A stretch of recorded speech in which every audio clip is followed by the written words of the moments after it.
अस्सलामुअलैकुम दोस्तों। इमेजिन करो एक ऐसे मुल्क में जीना जहां खुदा का तसव्वुर ही अजनबी लगता हो। एक ऐसी जगह जहां मजहब की बातें करना एक गुजरे हुए कल की कहानी लगती हो। इस चार्ट को देखिए, ये दिखाता है कि कैसे यहाँ का नॉन रिलीजियस ग्राफ बाकी सब पर भारी है। ये कहानी है चेक रिपब्लिक की, जहां आधी से ज्यादा आबादी ऑफिशियल तौर पर कहती है हमारा कोई मजहब नहीं है।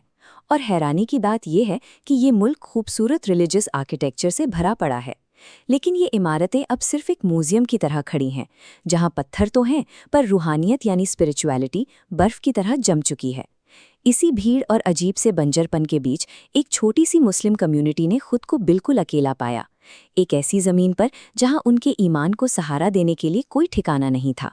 शुरुआत में उन्हें अपनी इबादत छुपे हुए छोटे और मेकशिफ्ट कमरों में करनी पड़ी।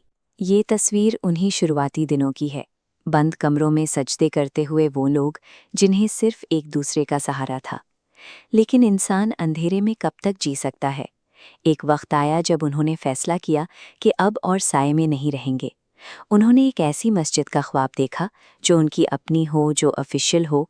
इस एक फैसले ने उनकी पूरी जिंदगी बदल दी। अब तक खामोशी से इबादत करने वाले ये लोग एक ऐसी जिम्मेदारी उठा रहे थे जो उनकी हिम्मत का सबसे बड़ा इम्तिहान बनने वाली थी। जैसे ही उन्होंने ज़मीन खरीदने का इरादा जाहिर किया, रास्ते में कानूनी और सरकारी दीवारें खड़ी कर दी गईं। लोकल अथॉरिटीज़ को इस अनजानी कम्युनिटी पर भरोसा ही नहीं था और परमिशन मिलना नामुमकिन सा लगने लगा। और बाहर का माहौल इससे भी ज़्यादा सख्त था। ये तस्वीर उस दौर की है जब पूरे यूरोप में इस्लाम के खिलाफ नफरत और प्रोटेस्ट्स आम हो गए थे। उनकी पहचान को लगातार निशाना बनाया जा रहा था। ऐसे वक्त में गुस्सा आना आम बात है, लेकिन उन्होंने एक अलग रास्ता चुना, सब्र। उन्होंने इस ठुकराए जाने को किसी की नफरत नहीं, बल्कि अल्लाह की तरफ से एक आजमाइश समझा। इसी सोच ने उन्हें टूटने से बचाया।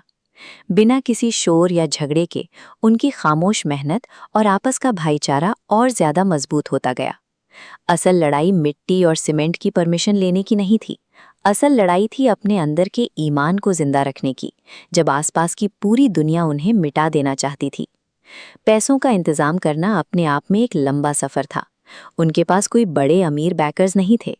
ये मस्जिद उन आम मजदूरों की खून पसीने की कमाई से बनने वाली थी, जिन्होंने अपना एक एक सिक्का इस रास्ते में लगा दिया।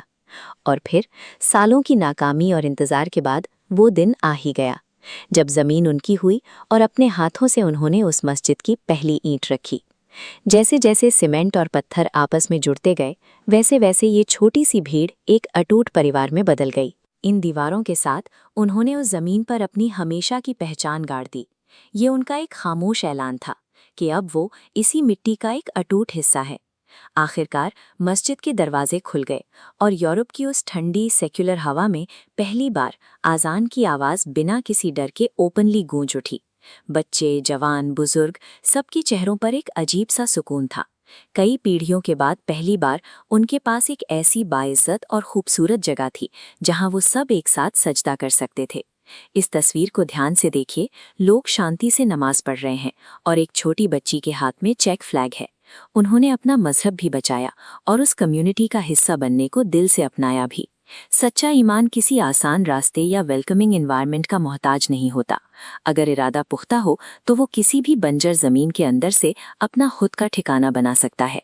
चेक रिपब्लिक आज भी आधी से ज्यादा नॉन रिलीजियस आबादी वाला देश है, लेकिन वहां खड़ी ये एक मस्जिद इस बात का सबूत है कि कितना भी घना अंधेरा हो, रोशनी को दबाया नहीं जा सकता। इस कहानी को सुनकर खुद से एक सवाल पूछना, जब आसपास की हवा आपके खिलाफ बह रही हो तो क्या आपका ईमान इतना मजबूत है कि वो टिके रह सके?